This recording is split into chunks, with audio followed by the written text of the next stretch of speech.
What direction? What direction? What direction? What direction? Life begins at the intersection. What direction?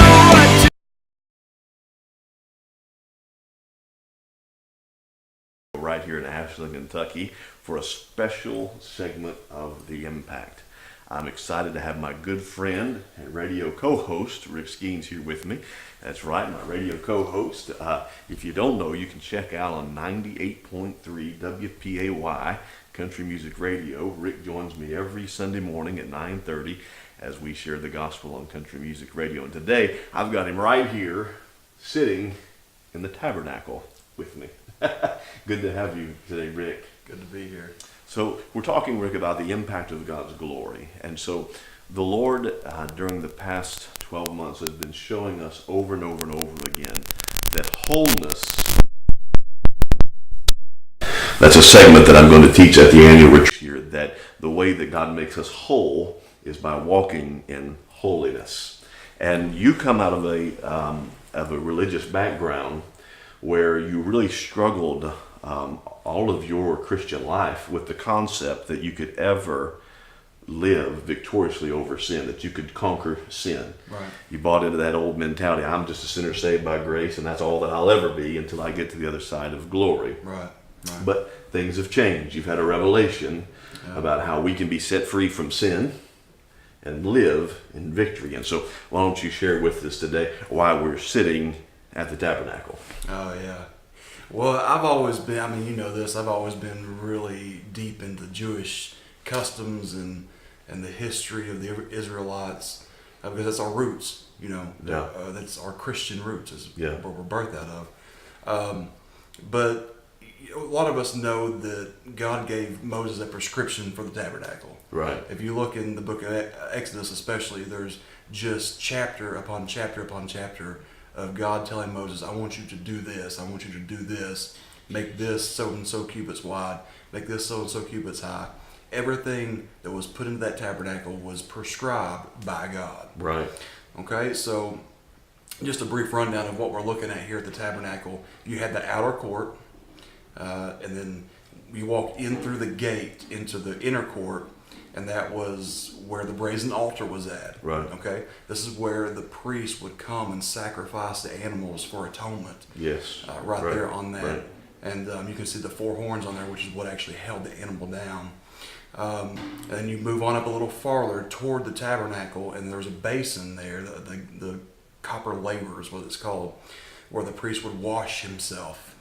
You know, he would cleanse his hands and his feet as he walked in toward the tabernacle, signifying that this is where you're going toward holiness, right? Right. So in the beginning, when God appeared to Moses by a bush, he said, remove the shoes off of your feet because you're standing on holy ground. Holy ground. So holiness is not a mindset. Right. Holiness is not what you do or what you don't do. Holiness is where you are physically located, right? So the priest is washing his feet, his hands. He's walking into the tabernacle through the veil. And in that the holy place, he finds a menorah or a candlestick with 7 branches on it, with olive oil burning in it, and that was the only source of light inside the holy place that you got light from. And then there was a table of showbread, and there was an incense altar. Most believe up toward the veil that goes into the holiest of holies. So the incense always signified prayer. You know, right. To the Hebrew people. Matter of fact, even to this day, Orthodox Jews pray toward Jerusalem, because in that day, it was believed that you prayed toward Jerusalem, and then when the priest put incense up, that would capture your prayers, and that was what was going up before God's throne. And then after you go through all this, you realize that God is illuminating you. You realize that God is sustaining you with the showbread table. And then you put your prayer up, then you're able to walk into the holiest of holies. Now this holiest of holies is where God dwelt. Right. The only piece of furniture inside the holiest of holies was the Ark of the Covenant. Yeah. which there were some items in there and this and that. But when God tabernacled with the congregation of Israel, this is where he rested at. And this is the only place that sin could not enter. Into that tabernacle. They tied a rope around the priest just in case he went in and he wasn't clean. He'd die, and they'd have to pull him out because sin could not enter into the presence of God where the glory was in the Holy of Holies. Absolutely. And that priest, once a year on Rosh Hashanah, the Day of Atonement, would go in there and sprinkle sacrificial blood onto that mercy seat. So we have to be the only place that we can overcome sin is in the presence, the Shekinah glory of God. Yes, there it is. Because we know that when Christ died and when the moment he died, the veil was torn and the glory departed from the building. They get excited. They say, ladies and gentlemen, Elvis has left the building. The glory of God left the building. And anybody and everybody through the blood of Jesus can now enter into the Holy of Holies. You can live in the Holy of Holies. You can live in the holy presence of God. You can see the manifestation of God's character and his purity in your life as a result of what Jesus did on the cross. And so you've come to the revelation, Rick, that holiness is only possible in the presence of the Lord.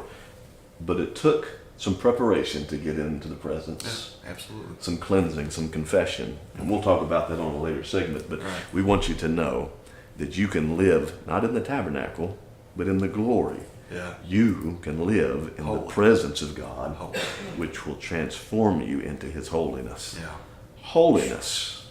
That's what will make you whole. Somebody shout. That's right.